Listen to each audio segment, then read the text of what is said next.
जय माता दी भक्तों, हमारे यूट्यूब चैनल जय माँ कैला देवी में आप सभी का स्वागत है। भक्तों, आज हम सुनेंगे पौष मास की कहानी महात्म्य सहित। पौष मास सर्दियों का सबसे अधिक ठंडा महीना होता है। इस महीने में ठंड अधिक पड़ने के कारण ब्रह्म मुहूर्त में उठने, नित्य कर्म करने, स्नान करने से करने वाले प्राणी को और अधिक पुण्य की प्राप्ति होती है। जिस वर्ष इस मास में संक्रांति पड़ती है तो इस मास का महत्व और अधिक बढ़ जाता है। इसकी कहानी इस प्रकार है। नारद मुनि पृथ्वी पर भ्रमण करते हुए धर्मराज युधिष्ठिर की सभा में पहुँचे। राजा युधिष्ठिर ने नारद मुनि को देखकर प्रणाम किया और नारद मुनि का स्वागत सत्कार किया और पूछने लगे कि हे मुनि श्रेष्ठ, पौष मास निकट आया है।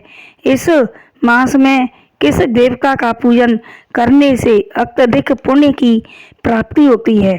धर्मराज युधिष्ठिर की बात सुनकर नारद जी ने कहा कि इस महीने में ब्रह्म मुहूर्त में उठकर स्नान आदि से निवृत्त होना चाहिए और भगवान शिव का जो प्राणी मन, वाणी और कर्म के द्वारा संतुष्ट करता है वह शिवलोक को प्राप्त होता है। प्राचीन समय की बात है कि एक देवप्रिय नाम का ब्राह्मण था। वह न तो देवताओं का पूजन करता, न दान दक्षिणा ही देता तथा सदा पाप कर्म में ही लगा रहता था। उसकी संगति खराब हो गई थी। सारे दिन मित्रों के साथ इधर उधर बैठा रहता तथा घूमा करता, न ही कोई काम काज करता।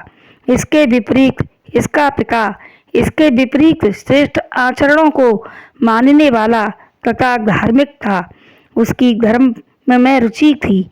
इस कारण इसका विवाह एक अच्छे कुल में संपन्न हुआ।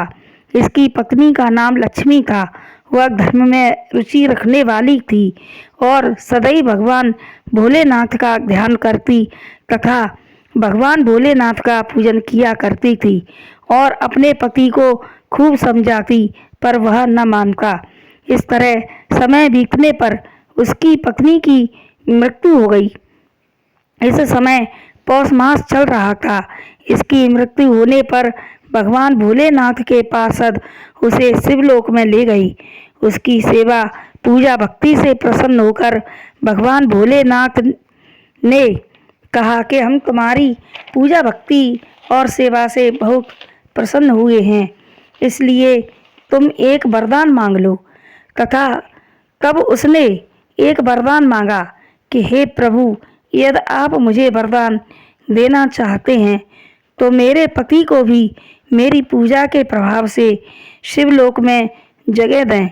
तब भोलेनाथ ने तथास्तु कहा और पौष मास में ब्रह्म मुहूर्त व पूजा के फल से दोनों पति पत्नी शिवलोक में निवास करने लगे तथा उसके पति को भी भगवान भोलेनाथ की भक्ति प्राप्त हुई। तो यह थी हमारी इस महीने पौष मास की कहानी।